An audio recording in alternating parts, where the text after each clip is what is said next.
We've always had sailboats. Jack's had sailboats for decades and decades, and finally it was just too much work to keep looking after an old wooden sailboat, so we gave it to my nephew, and he got this lobster boat. This is like a lobster trawler style of boat, and Jack drives it like it's a sailboat.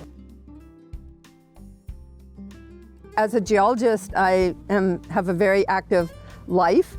We have a small laboratory in the Bahamas where we do marine science. My husband's a very active sailor, and I really enjoy swimming and biking and walking until I had problems with my back, and that started restricting those activities. My back started hurting gradually, as most people do over the years, and I noticed that I was able to walk less and less. I put it off for 2 years, and I tried to do physical therapy, and I went finally and got an MRI, and it turned out I had severe stenosis. Lumbar stenosis is basically narrowing of the canal where all the nerves are that go down to eventually to your legs, but also to your bladder and your bowel. We talked over the different options, both conservative and surgical. So we decided to move forward with an injection.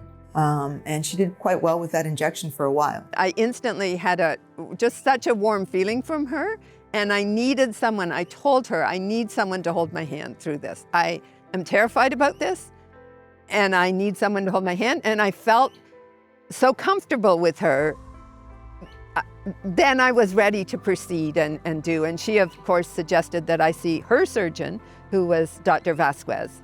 Who could mean to me very anxious about spine surgery, very anxious about going to a spine clinic, and preoccupied because she was in all this pain and disability. This is where Baptist, this is where we thrive, in making the patient understand and feel comfortable, not only by understanding their condition, but about what the next step and how we're going to help them. I really like Dr. Vasquez for 3 reasons. One, he's a neurosurgeon, and I felt that my problems with my numbness were more nerves than bones, and I had previously seen an orthopedic surgeon.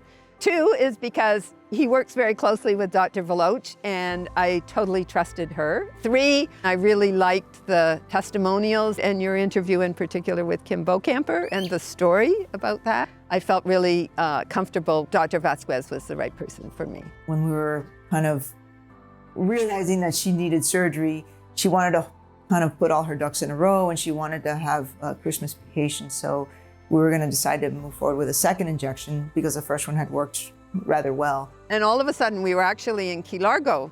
It was like 2 weeks before Thanksgiving, and all of a sudden I had numbness in my saddle area, and I'm like, I don't know if this is an emergency or not. I got in touch with Dr. Veloch, who then answered my email at 10 o'clock at night, got in touch with Dr. Vasquez in the morning, who phoned me and said, go to the emergency room. We were able to accomplish in just a matter of a couple hours the decompressing of the nerves and putting rods and screws with stabilization of the spine. She can tell you by herself how of a wonderful experience she had. So I said, okay, we're going to see, can I walk? So this is like right after my surgery. So we said, okay, and we go, the nurse sort of helps me, and I get up and walk. I couldn't believe I was walking right after surgery. Jack was thrilled. He sent this picture to everybody and said, Pam's fine.